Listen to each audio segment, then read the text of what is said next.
بسم اللہ الرحمن الرحیم۔ قصور کی بے قصور زینب کے ساتھ ہونے والی زیادتی کے واقعات کے بعد قوم نے جس قدر جوش و خروش سے اس کے انصاف کے لیے آواز اٹھائی تو لگتا تھا کہ اب قوم واقعی بیدار ہو چکی ہے۔ شعور کی بیداری تیزی سے اپنے اثرات دکھاتی چلی جا رہی ہے، لیکن گزشتہ ایک ماہ کے دوران ہونے والے واقعات نے دوبارہ سے ہمیں جھنجھوڑ کے رکھ دیا ہے۔ کیا ہم واقعی بے حسی کی اس اتھاہ دلدل میں گر چکے ہیں جہاں سے واپسی اب ممکن نہیں؟ کیا ہم آگے کی طرف ترقی کر رہے ہیں یا وہیں ایک ہی دائرے کے اندر سفر کرتے چلے جا رہے ہیں؟ اسی سال مارچ 2022 کی آغاز میں ایک خبر سننے کو ملی کہ میاں والی میں ایک سفاک والد نے اپنی بیٹی کو 5 گولیاں مار کے اس لیے قتل کیا کہ وہ 5 دن کی بچی بیٹی کیوں پیدا ہوئی تھی، وہ لڑکا کیوں نہیں تھی۔ ابھی اس خبر کے جھٹکے اور اس خبر کی سفاکیت ہمارے اعصاب پر سوار تھی کہ اگلے ہی دنوں میں خبر ملی کہ پاکستان میں ہی کہیں پہ ایک ماں نے اپنے بچوں کو صرف اس لیے ذبح کر دیا کہ وہ شور بہت زیادہ مچاتے ہیں اور اسے سوشل میڈیا استعمال کرنے کا ٹائم نہیں مل پاتا، یا اپنے دیگر امور پہ وہ کنسنٹریٹ نہیں کر سکتی۔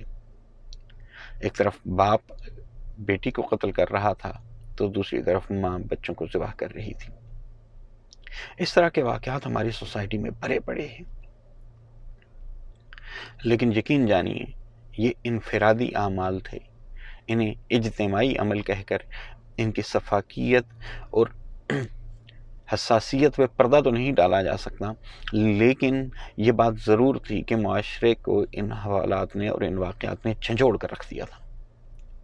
لیکن کسی بھی واقعے کو دوسرے واقعے کی سنگینی ثابت کرنے کے لیے بطور مثال نہیں پیش کیا جا سکتا۔ ہر واقعے کی سنگینی دوسرے واقعے کی سنگینی سے مختلف ہوتی ہے، اور یقیناً اہل دل حضرات اور حساس طبیعت کے لوگ یا وہ لوگ جنہیں اللہ کا خوف ہے ان کے لیے یہ واقعات انتہائی تکلیف کا احساس کرتے ہیں۔ لیکن گزشتہ 3 دن پہلے جو واقعہ توکی میں ایک پاپڑ فروش کسی شادی کی تقریب میں اپنے پاپڑ بیچنے کے لیے چلا گیا، مبینہ طور پر اس نے وہاں پہ کسی کی جیب کاٹ لی یا اس کے اوپر کسی کو شک گزر گیا۔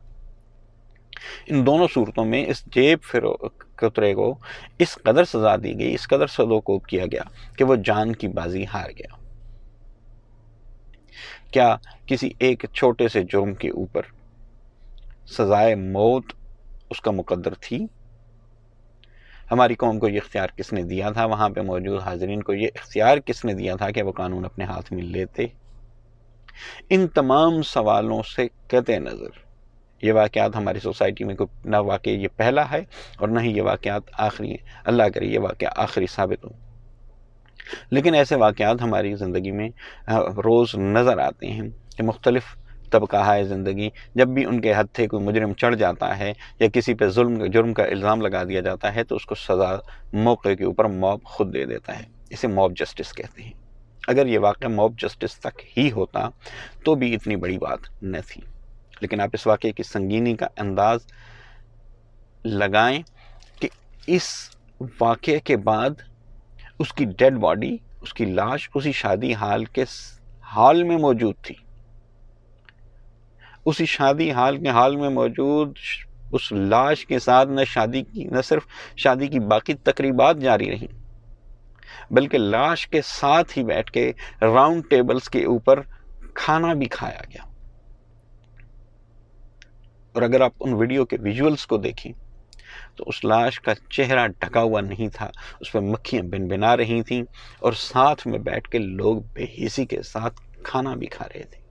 کہ ہمارا معاشرہ ایسا ہی معاشرہ تھا؟ ہمیں اپنے بچپن کی اگر بات یاد کی جائے تو ہمارے بچپن میں اگر علاقے میں کوئی فوتگی ہو جاتی تو کئی رات تک بچوں کو نیند نہیں آتی تھی، کئی دنوں تک پورے محلوں کے اندر کسی قسم کی خوشی کی آواز نہیں آتی تھی، ہنسی مسکراہٹ کی آواز نہیں آتی تھی۔ لیکن اب جنازے کے ساتھ جاتے ہوئے بھی ٹھٹھا مذاق اور جگتوں کا سلسلہ بند ہی نہیں ہوتا۔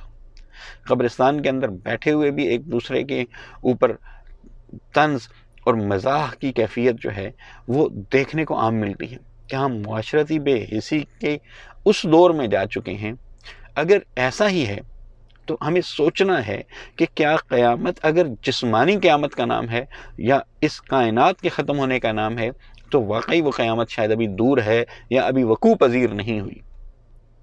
لیکن اگر یہ اجتماعی سوچ کی اور ہماری حسیات کی اور ہماری حساسیت کی اور ہمارے اندر کے جذبات کی موت ہے، تو یقین مانیے ہمارے اوپر قیامت طاری ہو چکی ہے۔